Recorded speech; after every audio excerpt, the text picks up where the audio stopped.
Good morning, you guys. This format will be a lot different from what I usually do. I am going to mute myself and let this, be a slideshow, and I'll pop in and out, you know, for commentary, depending on the slide. But for the most part, it will be the images and elevator music.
Well, those are the text messages.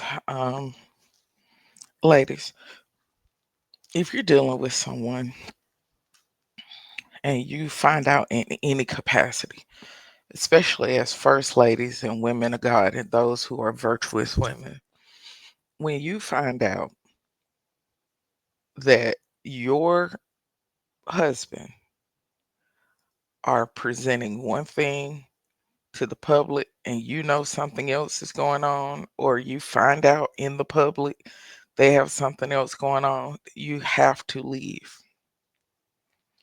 I am a person, I strongly advocate for marriages and families. At the same time, I understand family dynamics, relationship dynamics, mental health, emotional health, spiritual health. And I have learned as a PK that it has only been mentally, spiritually, emotionally, physically, sexually detrimental to women when they stay with men who conduct themselves the way that Michael Tucker's conducting himself. It lead to your harm, and it's not truly God's will. All through that Bible, there isn't any dynamics that exist where God said this type of behavior was okay or acceptable. That's not love that keeps you there, it's fear. A person who behaved the way that this man behaves and says the things that he say, he doesn't love anyone. He's not capable of loving anyone. He doesn't have the capacity to love anyone. If he loved his daughter, if she exists, if he loved his grandchild, if it exists, he wouldn't dare mention them to a prostitute. He wouldn't dare allow them in that close proximity or be aware of their existence or their business or identity in that manner. People who love their family protect their family. And those are two things a husband's supposed to do: protect and provide, provide and protect. He's already not protecting you because by him having uh, sex with people who are high risk sex partners, then he's in turn a high risk sex partner because it has come out he's dealt with other women previously and offered them money and didn't pay them the money either. And also came out that he didn't want to wear condoms. The girl had to make him go buy condoms. He didn't want to. Therefore, your body, your womb, you are at risk of infection, disease, and other risk to your health. To your health. You can't stay with someone like that. Spiritually, you're in trouble if you stay with someone who has sex with prostitutes because all of those spirits and demonic entities associated with that person attached to them, your mate bringing them right into the house to have warfare with you. They're toting them right back in the house, and that's a real thing. That's a real thing. It's serious demonic oppression when someone are involved in addiction, especially any kind of sex work. Spiritually, they're not sound at all. They're breached, and they have some other stuff going on. It brings to mind Legion. One of the key components about Legion that people don't really think about is that Legion was hurting himself, and everybody tried to stop him from hurting himself. And because he was hurting himself, everybody knew that he was vexed with devils and demons. That was one of the signs they knew by his behavior. That people trying to help you, you don't want to be helped. You go out here hurting yourself, then you turn around and cry, want forgiveness. The same thing occurs in people's spiritual state when they are vexed and they are oppressed, demonically oppressed. They go out and do things to hurt themselves, hurt their reputation, hurt their spirit man, hurt their health, hurt their mental health. They hurt themselves and then turn around and go and they hurt others. A person who will hurt and harm their own mortal man have no problem with hurting others. They don't care. They don't recognize it. And all they do is come running right back up to you crying because they hurting themselves and want your forgiveness. Legion was the same way. That was his personality profile. He was the same way. cutting and crying, crying and cutting. Oh, I didn't mean it. Please take me back.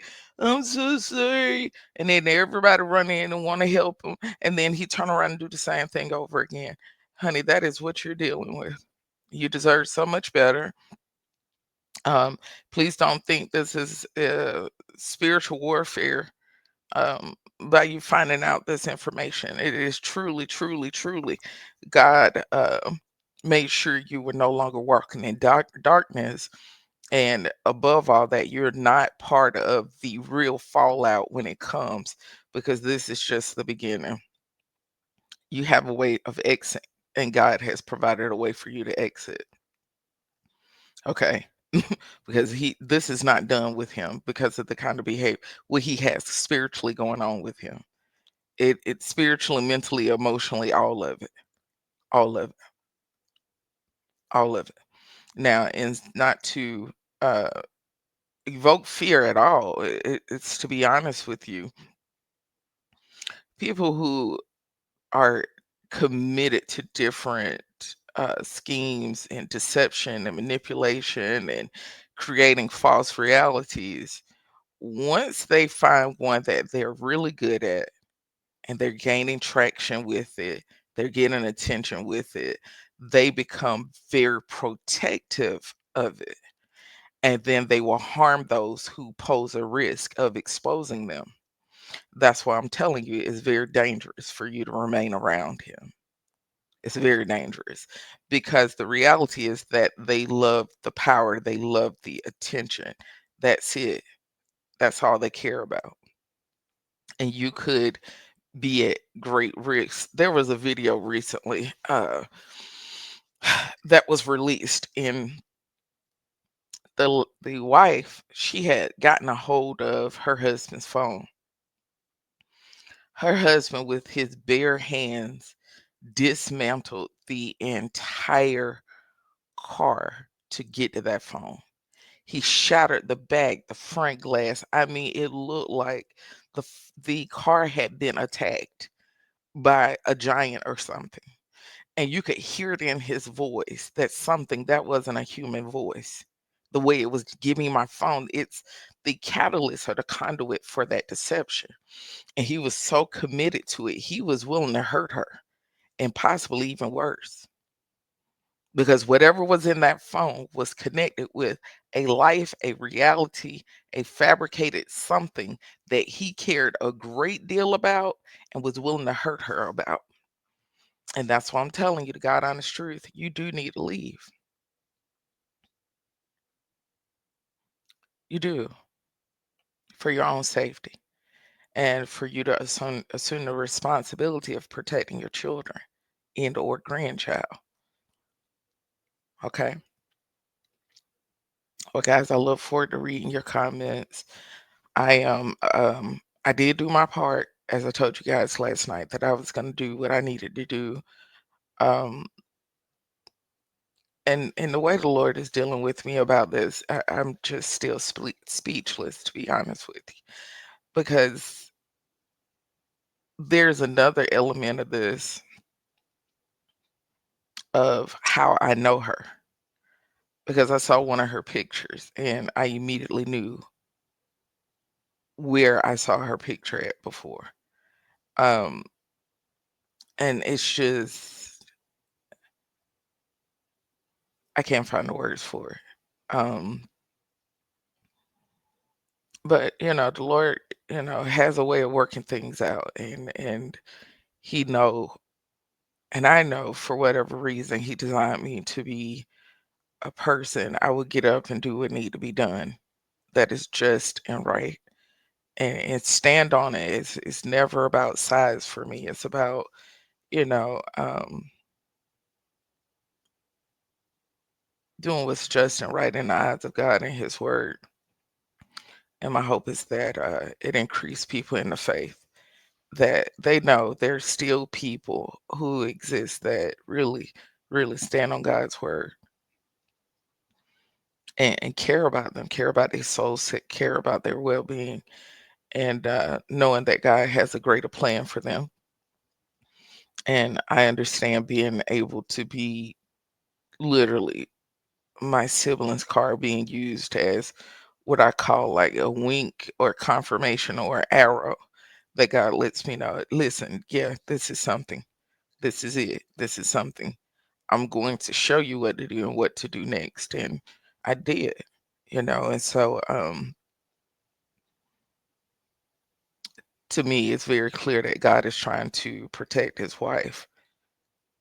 And this man sat there and told a prostitute that his wife was cheating on him and she got another man, and it never failed that and I think that's very, very hurtful. But I've seen it so many times over the years that these men will lie on their wives and paint this very heinous, horrible, dark image of their wives just for them to justify what they're doing. They will villainize and make their wives seem like monsters while they supposed to get all this attention, affection, whatever. Is disturbing, especially when it comes to women in the church. They do the same thing to them. It's no different. That's one of the key components of when men are having affairs. They depict the wives as being this horrible person, not doing what they're supposed to do, not being a good wife, and they're lying. They're not being a good husband. They're not being a good father. They're not being a good pastor. They're not being a good person, right? And they don't want anyone to pay attention to that. If they just pay attention to their decision making. But in my heart, I believe that um, whatever reason God want me to and led me to this is something that He wants done and something going on that I don't know about. I just have to, in all things, like I always am, obedient. Obedient. And I don't need to know the answer. I don't need to know the why. And God knows I'm like that. I don't need that to be obedient. All I need to hear it is your will. Your will be done on earth as it is in heaven every single day of my life. That's what I want in the earth realm. That's all. That's it. That's all. I look forward to reading y'all comments. I will hold on one second. What is this?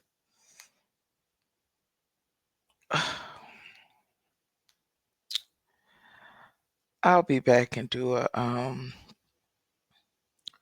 comment diving for you guys. Let me run. I'll talk to you soon. Bye.